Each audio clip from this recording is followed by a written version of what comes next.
अधिक मिळत नाही या संदर्भात महत्त्वाची बैठक पार पडलेली आहे. काय महत्त्वाचे निर्णय देण्यात आलेले आहेत मल्टीप्लेक्स मल्टीप्लेक्समध्ये मराठी सिनेमांना प्राधान्य मिळालं पाहिजे यासाठी एक बैठक झाली आणि या बैठकीमध्ये संबंधित आपले सांस्कृतिक मंत्री होते, परिवहन मंत्री होते आणि या बैठकीमध्ये आपले मराठी चित्रपटाचे दिग्दर्शक होते आणि त्याचबरोबर मल्टीप्लेक्स थिएटरचे लोक होते. संबंधित ज्या बैठकीमध्ये ज्या लोकांनी सूचना केलेल्या आहेत, काही सजेशन्स आहेत आणि त्यामध्ये एक सविस्तर चर्चा करून मराठी सिनेमांना प्राधान्य दिलंच पाहिजे. कुठल्याही परिस्थितीमध्ये एक डेडिकेटेड स्क्रीन मराठीसाठी ठेवली पाहिजे अशी त्यांची मागणी होती. आणि त्याचबरोबर यामध्ये एक कमिटी गठीत केलेली आहे. या कमिटीमध्ये गृह विभागाचे अपर मुख्य सचिव आहेत, त्याचबरोबर प्रधान सचिव अपील आणि सुरक्षा आहेत आणि बाकी नगरविकास विभागाचे, सांस्कृतिक विभागाचे, परिवहन विभागाचे आणि मराठी सिनेमांचे निर्माते, वितरक, मल्टीप्लेक्सचे मालक, फिल्म सिटीचे अधिकारी आहेत, चित्रपट महामंडळाचे प्रतिनिधी आहेत आणि त्याचबरोबर विविध अनेक जे काही संबंधित लोक आहेत त्यांच्याबरोबरची एक कमिटी स्थापन केलेली आहे.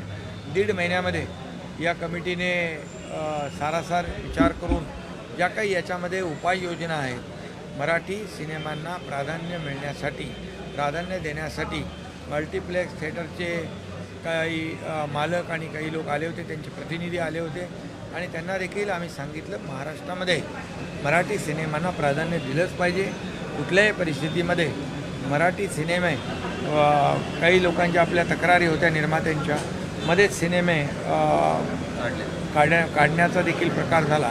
तर अशा प्रकारचं कुठले कृत्य, कुठली घटना होता कामा नये आणि म्हणून मराठी सिनेमांना प्राधान्य देणं, त्यांना वेळ देणं, प्राईम टाईम देणं आणि त्याचबरोबर डेडिकेटेड स्क्रीन त्यांना मिळाली पाहिजे अशी मागणी त्यांची होती. तर त्यावर एक समिती गठीत केलेली आहे आणि 1.5 महिन्यामध्ये या समितीचा अहवाल येईल आणि त्यावर आम्ही हेही सांगितलं, सरकार म्हणून, शासन म्हणून जे आम्हाला काही करायचं आहे तेही तुम्ही सूचित करा.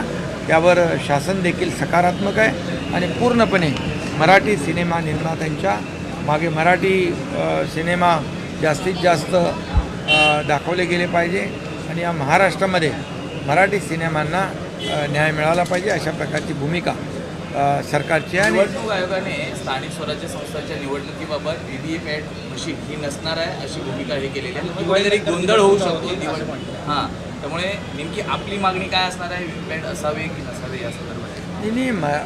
निवडणूक आयोग आणि EVM या बाबतीमध्ये जेव्हा विरोधकांनी तक्रारी केल्या, त्यांचा तक्रारीचा सूर कधी होता?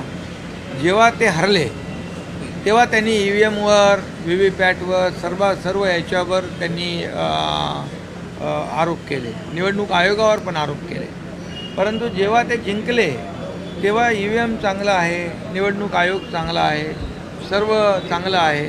हे काय रडीचा डाव आहे खरं म्हणजे. आणि म्हणून यामध्ये जे काय ट्रान्सपरन्सी असली पाहिजे मतदारांमध्ये आणि जनतेमध्ये, अशीच भूमिका आमची सरकारची आहे. उद्धव ठाकरे जात आहे डिनर डिप्लोमासाठी. सर माधुरी